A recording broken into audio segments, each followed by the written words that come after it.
1960s तक भी Israel को ज़्यादा वेपन्स अमेरिका से नहीं मिलते थे, लेकिन सब कुछ बदल गया 1967 के 6 डे वॉर के बाद।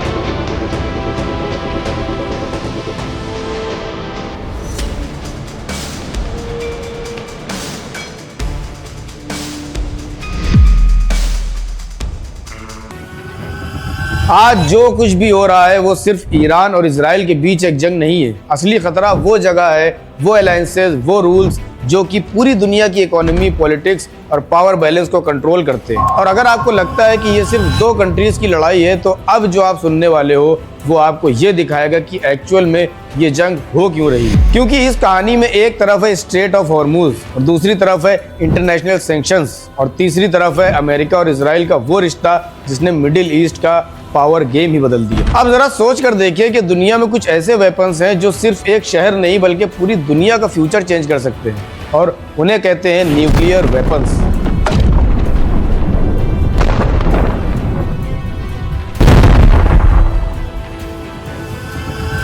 और इसी वजह से आज ईरान और नॉर्थ कोरिया जैसी कंट्रीज दुनिया की सबसे बड़ी पॉलिटिकल डिबेट का हिस्सा बन चुके हैं। ईरान पर सैंक्शंस क्यों लगे, नॉर्थ कोरिया पर इतना प्रेशर क्यों है, और ये एनपीटी नाम का रूल क्या है आखिर, जिसकी वजह से पूरी दुनिया किसी कंट्री के न्यूक्लियर प्रोग्राम पर कंट्रोल रखने की कोशिश करती है। आज मैं आपको बताऊंगा कि आखिर एनपीटी क्या है, सैंक्शंस कैसे लगते हैं और क्यों कुछ कंट्रीज को न्यूक्लियर पावर रखने दिया गया जबकि कुछ कंट्रीज को रोक दिया गया। इस वीडियो को गहराई से समझना बहुत जरूरी है, क्योंकि इस वॉर को समझने के लिए हमें समझना पड़ेगा न्यूक्लियर पावर की ग्लोबल पॉलिटिक्स। दुनिया में न्यूक्लियर बॉम्ब सिर्फ एक वेपन नहीं है, ये एक ऐसी पावर है जो सेकेंड्स में इतिहास और भविष्य दोनों का रुख बदल सकती है।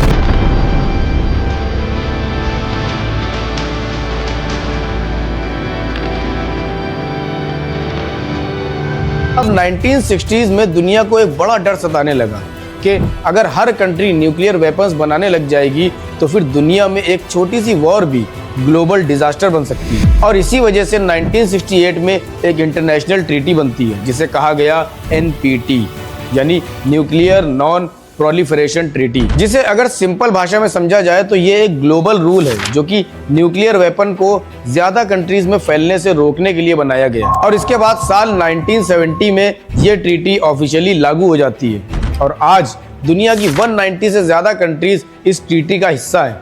और इसीलिए दुनिया की पावरफुल कंट्रीज न्यूक्लियर टेक्नोलॉजी को कंट्रोल में रखना चाहती है, क्योंकि अगर न्यूक्लियर पावर गलत हाथों में चली गई तो एक छोटी सी वॉर भी ग्लोबल लेवल का डिजास्टर बन सकती है। अब इस ट्रीटी का मेन रूल बिल्कुल सिंपल था। जो कंट्रीज 1967 से पहले न्यूक्लियर वेपन्स बना चुकी थी उन्हें न्यूक्लियर पावर मान लिया गया, और वो 5 कंट्रीज थी, अमेरिका, रशिया, ब्रिटेन, फ्रांस और चाइना। और बाकी दुनिया से कहा जाता है कि आप न्यूक्लियर बॉम्ब मत बनाइए, बदले में आपको मिलेगी पीसफुल न्यूक्लियर टेक्नोलॉजी। इसका मतलब यह था कि बाकी की कंट्रीज को मिलेगा nuclear power plants, electricity production, medical research, scientific use, लेकिन न्यूक्लियर बॉम्ब नहीं, न्यूक्लियर वेपन नहीं। क्योंकि अगर न्यूक्लियर बॉम्ब किसी सिटी पर गिर जाए तो सेकंड्स में लाखों लोग मर सकते हैं। रेडिएशन का इफेक्ट सालों तक लोगों को बीमार कर सकता है। साल 1945 में जापान के हिरोशिमा और नागासाकी पर न्यूक्लियर बॉम्ब्स गिरने के बाद दुनिया ने देखा कि ये वेपन कितना खतरनाक हो सकता है।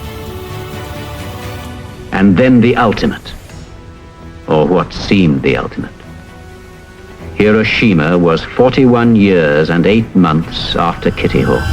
और शायद इसीलिए दुनिया ने यह डिसाइड किया कि न्यूक्लियर वेपन्स को कंट्रोल में रखना बहुत जरूरी है। आज दुनिया में 9 कंट्रीज न्यूक्लियर वेपन्स रखती हैं, America, Russia, China, Britain, France, India, Pakistan, Israel और नॉर्थ कोरिया, जिनमें से सिर्फ 5 कंट्रीज को ऑफिशियल न्यूक्लियर पावर माना गया और बाकी की 4 कंट्रीज या तो एनपीटी के बाहर हैं या फिर ट्रीटी से अलग हो चुकी है। ट्रीटी का मतलब होता है 2 या 2 से ज्यादा कंट्रीज के बीच एक ऑफिशियल एग्रीमेंट, एक ऑफिशियल समझौता। ईरान ने 1968 में एनपीटी साइन किया था। इसका मतलब था ईरान ने प्रॉमिस किया कि वो न्यूक्लियर वेपन्स नहीं बनाएगा। लेकिन बाद में जब ईरान ने अपना न्यूक्लियर प्रोग्राम डेवलप करना स्टार्ट किया तो वेस्टर्न कंट्रीज को शक हुआ कि ईरान फ्यूचर में न्यूक्लियर बॉम्ब बना सकता है, और इसी वजह से ईरान पर इकोनॉमिक सैंक्शंस लगाए गए। और इसके बाद नॉर्थ कोरिया की कहानी और भी ड्रामेटिक है, क्योंकि नॉर्थ कोरिया ने भी पहले एनपीटी साइन किया था, लेकिन बाद में उसने ट्रीटी छोड़ दी और फिर उसने न्यूक्लियर बॉम्ब टेस्ट करने शुरू कर दिए। साल 2006 में नॉर्थ कोरिया ने अपना पहला न्यूक्लियर टेस्ट किया। उसके बाद यूनाइटेड नेशंस और कई पावरफुल कंट्रीज ने नॉर्थ कोरिया पर हैवी सैंक्शंस लगा दिए। सैंक्शंस का मतलब होता है इकोनॉमिक और ट्रेड रेस्ट्रिक्शंस, जैसे कि इंटरनेशनल ट्रेड रोक दिया जाता है, बैंकिंग सिस्टम ब्लॉक हो जाता है, टेक्नोलॉजी सप्लाई बंद हो जाती है और फॉरेन इन्वेस्टमेंट रुक जाता है। सैंक्शंस का गोल होता है कंट्री पर इकोनॉमिक प्रेशर डालना ताकि वो अपनी पॉलिसी चेंज करे। सैंक्शंस ज्यादातर लगाते हैं यूनाइटेड नेशंस सिक्योरिटी काउंसिल या फिर पावरफुल इकोनॉमीज जैसे अमेरिका, यूरोपियन यूनियन और ब्रिटेन। इन कंट्रीज की ग्लोबल इकोनॉमी में स्ट्रॉन्ग पोजीशन होती है और इसलिए उनके लगाए हुए सैंक्शंस का इफेक्ट पूरी दुनिया में पड़ता है। आज न्यूक्लियर वेपन्स सिर्फ साइंस का इशू नहीं है, ये पावर, पॉलिटिक्स और ग्लोबल सिक्योरिटी का इशू है। क्योंकि अगर न्यूक्लियर बैलेंस कभी बिगड़ गया तो उसका असर सिर्फ एक कंट्री पर नहीं बल्कि पूरी दुनिया पर पड़ेगा। लेकिन याद रखिएगा दोस्तों कि हर जंग सिर्फ बॉम्ब से नहीं लड़ी जाती। कभी कभी पूरी दुनिया की इकोनॉमी भी एक बैटल फील्ड बन जाती है और यहीं से एंट्री होती है स्ट्रेट ऑफ हॉर्मूज की। अगर मिडिल ईस्ट की इस छोटी सी जगह पर टेंशन बढ़ जाए और एक डिसीजन से पूरी दुनिया की इकोनॉमी हिल जाए, मार्केट्स क्रैश हो जाए, ऑयल प्राइसेस स्काई रॉकेट हो जाए और ग्लोबल ट्रेड रुकने लगे, तो भला किसने सोचा होगा कि सिर्फ एक नैरो सी पैसेज पूरी दुनिया की इकोनॉमी को हिला सकता है। लेकिन अगर ईरान कभी स्ट्रेट ऑफ हॉर्मूज को बंद कर दे तो एग्जैक्टली ऐसा ही हो सकता है और इसी वजह से दुनिया के सबसे पावरफुल कंट्रीज इस जगह पर हमेशा नजर रखते हैं। लेकिन इस सिचुएशन को एग्जैक्टली समझने से पहले एक बेसिक सवाल समझना बहुत जरूरी है। आखिर क्या है straight of Hormuz? Straight of Hormuz एक नैरो सी पैसेज है जो ईरान और ओमान के बीच पड़ता है। ये पर्शियन गल्फ को गल्फ ऑफ ओमान और अरेबियन सी से कनेक्ट करता है। इसकी विड्थ लगभग 55 किलोमीटर से 95 किलोमीटर तक है और शिपिंग लेंस सिर्फ 2 माइल वाइड होती है, यानी कि 2 माइल वाइड आने का रास्ता और 2 माइल वाइड जाने का रास्ता। और इसी छोटे से कॉरिडोर से दुनिया का बहुत बड़ा ऑयल ट्रेड गुजरता है। इसीलिए स्ट्रेट ऑफ हॉर्मूज को कहा जाता है world's most important oil choke point. हर दिन लगभग 20 million barrel oil strait of Hormuz से ट्रांसपोर्ट होता है। ये दुनिया के टोटल ऑयल ट्रेड का लगभग 20% होता है। इसीलिए ग्लोबल एनर्जी मार्केट्स इस जगह पर हमेशा नजर रखती हैं। मिडिल ईस्ट के कई मेजर ऑयल एक्सपोर्टिंग कंट्रीज अपना ऑयल इसी रूट से दुनिया तक भेजते हैं, जैसे Saudi Arabia, Iran, Iraq, Kuwait, Qatar, United Arab Emirates और बहरीन। अब यहाँ पर ध्यान से समझने वाली बात यह है कि इन सभी कंट्रीज का ऑयल पहले पर्शियन गल्फ से निकलता है और फिर स्ट्रेट ऑफ हॉर्मूज से गुजरता हुआ एशिया, यूरोप और अमेरिका तक पहुंचता है। स्ट्रेट ऑफ हॉर्मूज के नॉर्थ साइड पर ईरान है और साउथ साइड पर ओमान का मुसेंडम पेनिनसुला। शिपिंग लेन्स का कुछ हिस्सा ईरान के टेरिटोरियल वाटर्स में पड़ता है और कुछ ओमान के वाटर्स में। इंटरनेशनल लॉ के हिसाब से ये एक इंटरनेशनल शिपिंग रूट है, लेकिन ज्योग्राफी की वजह से ईरान का इस एरिया पर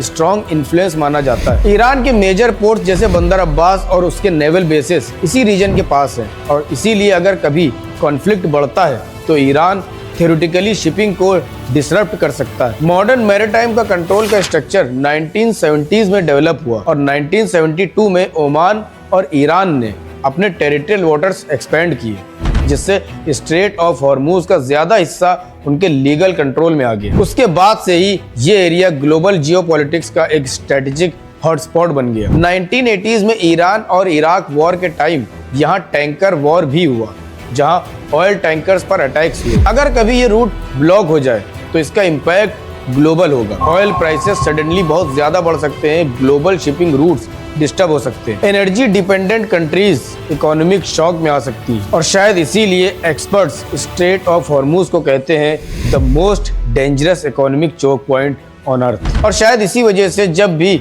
मिडिल ईस्ट में टेंशन बढ़ता है तो दुनिया की नजर सिर्फ मिसाइल्स पर नहीं बल्कि स्ट्रेट ऑफ हॉर्मूज पर भी आकर टिक जाती है। क्योंकि अगर यहाँ से ऑयल सप्लाई रुक गई तो ये कॉन्फ्लिक्ट सिर्फ रीजनल वॉर नहीं रहेगा बल्कि ये ग्लोबल इकोनॉमिक वॉर बन सकता है। और इसी बैकग्राउंड में ईरान और इजराइल की राइवलरी और भी डेंजरस बन जाती है। और जब एक तरफ सैंक्शंस हो, एक तरफ ऑयल रूट का प्रेशर हो और फिर सबसे बड़ा सवाल उठता है आखिर इजराइल के पीछे ऐसी कौन सी ताकत खड़ी है जो इस पूरे कॉन्फ्लिक्ट का बैलेंस बदल देती है? और इसका जवाब है अमेरिका। और इसी के साथ एक और बड़ा सवाल आता है कि आखिर अमेरिका इजराइल का इतना सपोर्ट क्यों करता है? क्या ये सिर्फ पॉलिटिक्स है या इसके पीछे कोई और गहरी स्ट्रेटजी छुपी है? अब यहाँ पर सच समझने की कोशिश करते हैं कि अमेरिका और इजराइल हमेशा से इतने क्लोज एलाइज नहीं थे। जब इजराइल 1948 में बना तब अमेरिका ने उसे डिप्लोमेटिक रिकॉग्निशन तो दे दिया, लेकिन मिलिट्री अलायंस इतना भी स्ट्रांग नहीं था। 1960s तक भी इजराइल को ज्यादा वेपन्स अमेरिका से नहीं मिलते थे, लेकिन सब कुछ बदल गया 1967 के 6 डे वॉर के बाद।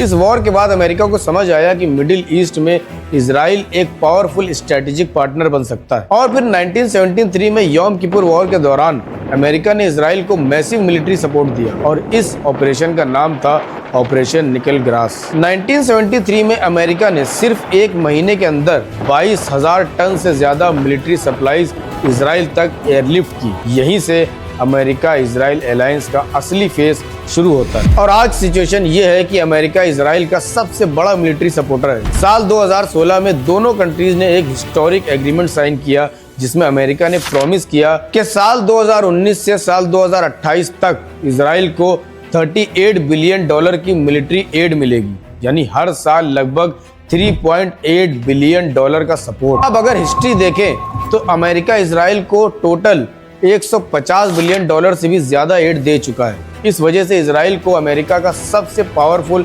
स्ट्रेटेजिक एलाई माना जाता है। अब यहाँ पर एक बहुत ही इंटरेस्टिंग सवाल उठता है जो शायद आप सब जानना चाहते हैं कि इजराइल आखिर इतना पावरफुल बना कैसे। आखिर एक छोटा सा देश जो 1948 में बना वो आज दुनिया की सबसे एडवांस्ड टेक्नोलॉजी पावर में से एक। इसका जवाब सिर्फ मिलिट्री नहीं बल्कि टेक्नोलॉजी और इनोवेशन में छुपा हुआ है। इजराइल को अक्सर कहा जाता है स्टार्टअप नेशन, क्योंकि दुनिया में सबसे ज्यादा tech startup per capita Israel में मिलते हैं। Cyber security, artificial intelligence, drone technology और डिफेंस सिस्टम्स, इन सभी में इजराइल दुनिया के सबसे एडवांस्ड कंट्रीज में काउंट होता है।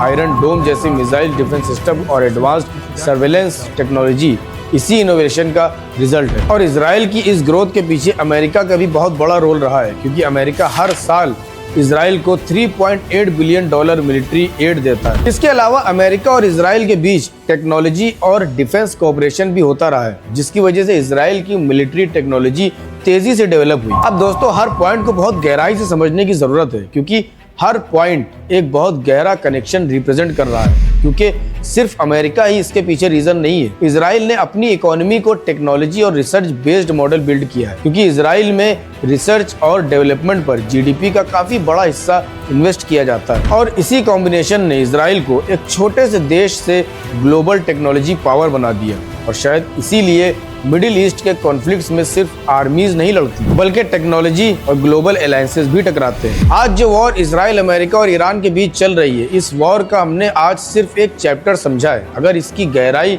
और इतिहास को हमें समझना है तो इसके लिए हमें और भी इतिहास के पन्ने पलटने होंगे। उसके लिए मिलते हैं हम अगली वीडियो में।